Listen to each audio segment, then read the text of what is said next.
The year was 1986. The NES was king, and arcades ruled after school. A new adventure awaited as The Legend of Zelda hit the scene. It was unlike anything gamers had played before. A sprawling world awaited. Players became Link, a young hero. His quest? Defeat the evil Ganon. The 8-bit graphics were revolutionary, and the gameplay was addictive. The Legend of Zelda was a hit, becoming a cultural phenomenon and spawning a franchise that would span decades and captivate millions. The story was simple, yet engaging. Princess Zelda was kidnapped, and Link had to rescue her. He journeyed across Hyrule, fought monsters, solved puzzles, and collected items. Enemies like Octoroks, Moblins, and Darknuts challenged players at every turn. Each item gave Link new abilities.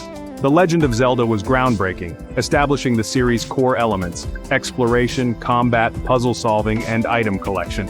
Players used a variety of weapons and tools like the boomerang and bombs to overcome obstacles and enemies. These elements would become staples, reappearing in later games. The Legend of Zelda set a high bar. It was a masterpiece.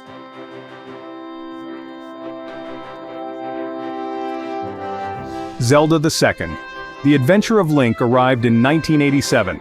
It was a departure from the original, featuring side-scrolling gameplay and RPG elements. The game introduced new enemies like Iron Knuckles and Lizalfos, adding to its difficulty. While some fans were divided, others loved the challenge. In 1991, The Legend of Zelda: A Link to the Past graced the SNES. It returned to the top-down perspective but was bigger and better, with refined combat mechanics. The graphics were vastly improved, the world was more detailed, and the gameplay was refined. The dungeon design was intricate, offering puzzles and enemies that required strategy. A Link to the Past introduced new concepts like the Master Sword and parallel worlds, which became integral to the series. The game was a critical and commercial success, considered one of the greatest games ever made, and it solidified The Legend of Zelda's place in gaming history. The Legend of Zelda: Link's Awakening, released on the Game Boy in 1993, proved that Zelda could thrive on the go. It was a technical marvel. The world felt surprisingly vast.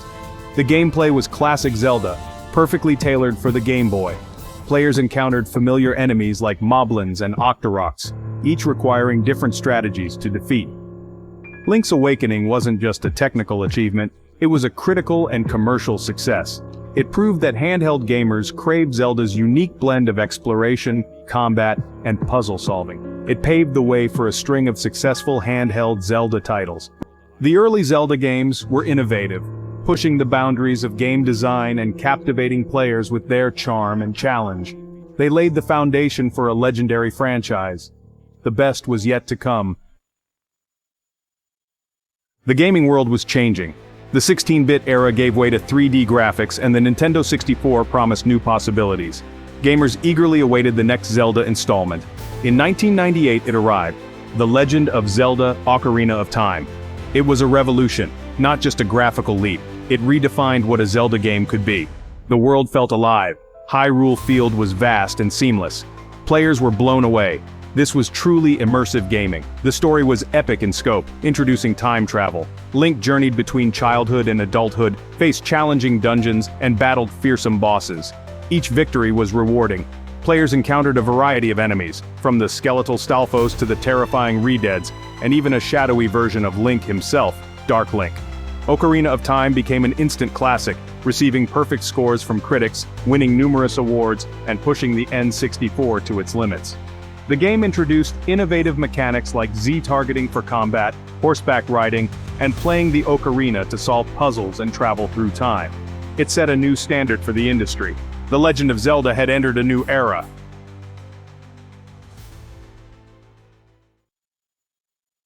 Ocarina of Time's success was a tough act to follow, but Nintendo wasn't done innovating. In 2000 they released Majora's Mask. It was a unique entry in the series, darker, more emotional. Majora's Mask took place in Termina, a parallel world to Hyrule. Link was trapped in a time loop, having 72 hours to save Termina from a falling moon. The pressure was on. The game featured a mask system. Link could wear different masks, each giving him special abilities. He could transform into different creatures and interact with the world in new ways. It added depth to the gameplay. Majora's Mask was a critical and commercial success. It didn't reach the same heights as Ocarina of Time, but it was praised for its originality. It was a bold step for the series, showing that Zelda could be dark and different. The game introduced new enemies, including the mischievous Skull Kid, who played a central role in the story. Boss battles were more intricate, requiring players to use their masks and abilities strategically. Side quests were abundant, offering deeper interactions with the inhabitants of Termina. Puzzles and dungeons were designed to challenge players' problem-solving skills, making full use of the game's mechanics. The Legend of Zelda: The Wind Waker arrived on the GameCube in 2002. The art style was divisive, replacing the realism of Ocarina of Time with cel-shaded graphics. Some fans were skeptical, while others embraced the change. The Wind Waker was a departure in tone, lighter and whimsically charming. But beneath the surface lay a classic Zelda adventure, where exploration was key. Link sailed a vast ocean, discovered new islands, and fought pirates. The gameplay of The Wind Waker was refined. The sailing mechanic, initially criticized, grew on players, offering a sense of freedom. The combat was fluid and engaging, and the dungeons were inventive. Players faced a variety of enemies, from moblins to darknuts, each requiring different strategies. Unique mechanics like the Wind Waker baton allowed players to control the wind, adding depth to puzzles and exploration. The Wind Waker proved that Zelda could evolve while staying true to its roots. The Game Boy Advance, with its more powerful hardware, allowed for even more ambitious Zelda experiences. The Legend of Zelda: The Minish Cap, released in 2004, introduced a charming shrinking mechanic. Link could shrink down to the size of an insect, opening up new areas to explore and new puzzles to solve. The game also featured unique enemies like the Choo-Choos, which became towering threats when Link was in his miniature form. In 2006, The Legend of Zelda: Twilight Princess was released. It was a darker, more mature entry in the series, with stunning graphics and a vast, detailed world. Twilight Princess was a critical and commercial success, satisfying fans who wanted a return to the tone of Ocarina of Time. Twilight Princess takes us on a darker journey through the land of Hyrule, where Link transforms into a wolf and battles the invading forces of the Twilight Realm. This game is all about duality and transformation, reflecting the game's darker, more mature theme. Now, onto the mechanics. This game introduced some revolutionary elements for its time. As Link, or his wolf counterpart, you could engage in combat, solve puzzles, and explore vast landscapes. The ability to switch between human and wolf adds a whole new layer of strategy and depth. Weapons? Oh, Twilight Princess has some of the coolest. From the iconic Master Sword to the ball and chain and even the unique double claw shots, each weapon brought something special to Link's arsenal, making combat both thrilling and strategic. And how did fans react? When Twilight Princess was released, it was met with overwhelming excitement. It was a return to the Zelda roots with its epic storytelling and complex dungeons, yet it brought something new to the table with its darker atmosphere and more refined gameplay. Years later, it's still celebrated as one of the most beloved entries in the Zelda series. So, whether you're revisiting it or diving in for the first time, Twilight Princess offers a rich world filled with intrigue, adventure, and mystery. Perfect for any gamer looking to lose themselves in a truly epic Zelda experience.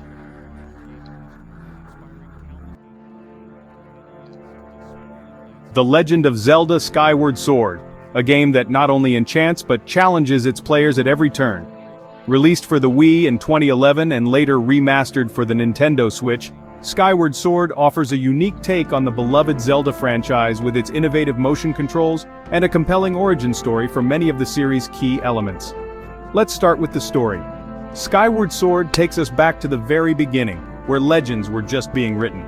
You play as Link, a young knight in training, navigating floating islands in the sky and treacherous lands below, all to save Zelda from the clutches of the demonic Girahim. This narrative isn't just a backdrop, it's a well-crafted tapestry that lays the foundation for the entire Zelda series. Then, there are the enemies. From cunning bokoblins to the terrifying imprisoned, each foe challenges you to master the game's precise motion controls. Speaking of controls, swinging your sword by actually swinging the controller, it felt revolutionary, bringing you closer to the action than ever before. And we can't overlook the weapons and items, from the trusty beetle, capable of fetching items and hitting switches from a distance, to the iconic Master Sword itself. Each item isn't just a tool, it's a puzzle piece in Skyward Sword's beautifully designed world, requiring strategy and skill to use effectively. How did fans and critics receive it, you ask? Well, it's a mix. While many praised its rich story and innovative mechanics, the motion controls also drew criticism for their occasional lack of precision. Despite this, Skyward Sword holds a special place in the hearts of Zelda fans, appreciated for its bold steps and magical moments. Phantom Hourglass set sail in 2007 as a direct sequel to The Wind Waker. It embraced the DS's features with intuitive touch controls, allowing players to draw paths for Link and solve puzzles with a tap or a swipe. The DS's dual screens offered new perspectives. The top screen displayed the action, while the bottom screen showed the map. Phantom Hourglass was both a critical and commercial success, proving that Zelda could work on a handheld, retaining the charm of The Wind Waker while innovating and paving the way for future handheld Zelda titles. In 2009, The Legend of Zelda Spirit Tracks arrived on the DS, continuing the story of Phantom Hourglass. Unique mechanics in Spirit Tracks included controlling both Link and Zelda, who could possess phantoms to solve puzzles, and the use of the Spirit Flute, which players played by blowing into the DS microphone. Both games were rich with puzzles, from navigating complex dungeons to using the DS's microphone and touchscreen in creative ways, ensuring that players were constantly engaged and challenged. The Legend of Zelda: A Link Between Worlds arrived in 2013.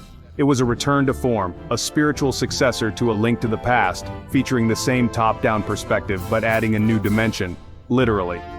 Link could merge into walls, becoming a living painting, which opened up new possibilities for exploration and puzzle solving. Players could traverse the world in entirely new ways. A Link Between Worlds was a critical and commercial success. A Link Between Worlds also introduced new enemies and challenging boss fights, which kept players engaged and tested their skills. The game featured innovative item usage and weapon mechanics, allowing players to approach challenges in multiple ways.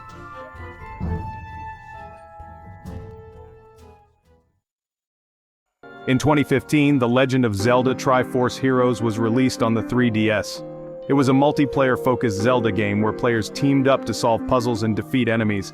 Although it was a departure from the traditional Zelda formula, it was a fun and engaging experience.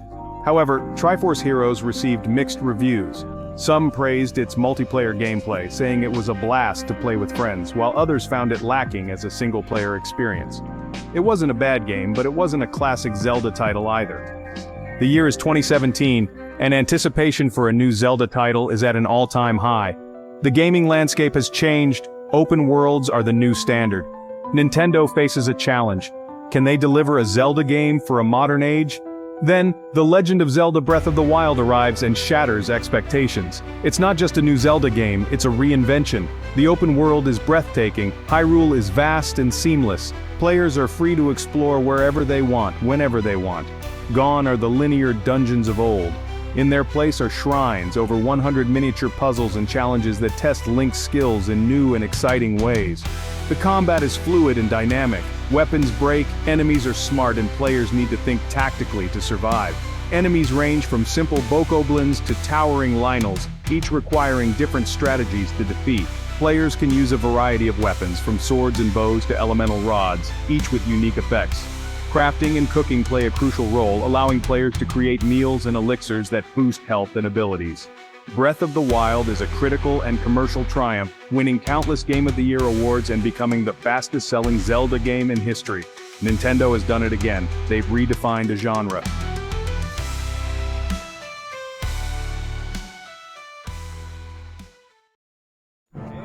In 2021, Nintendo releases a remake of The Legend of Zelda: Link's Awakening for the Nintendo Switch.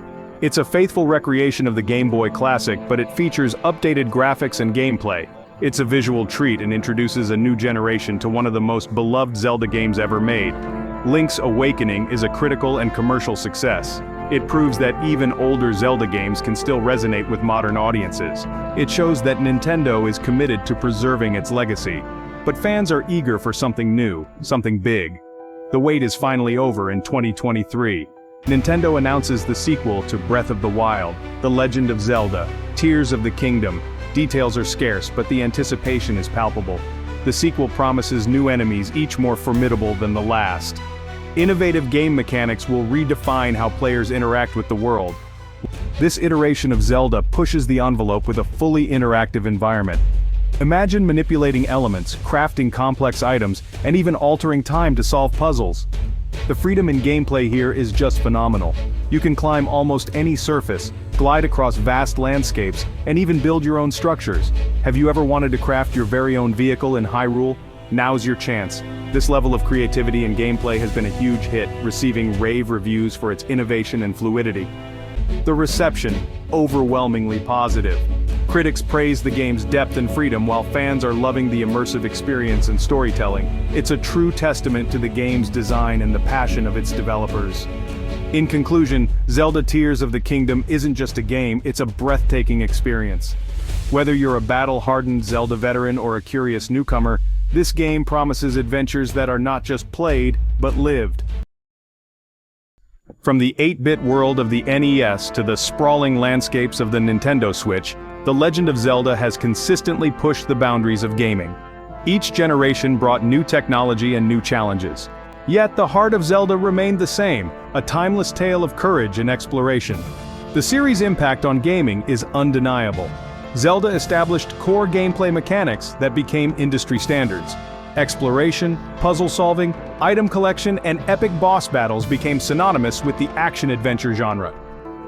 The Legend of Zelda has transcended generations, captivating players young and old. It has left an indelible mark on gaming history, inspiring countless developers and creating a dedicated fan base. Perhaps it's the series' ability to constantly evolve while staying true to its roots.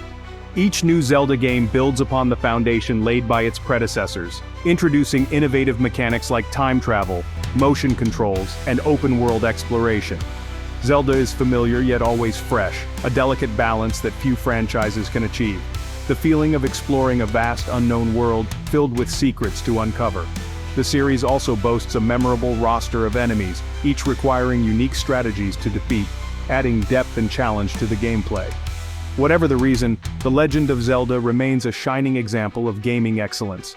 As Nintendo continues to explore new frontiers, the hero of time will march on,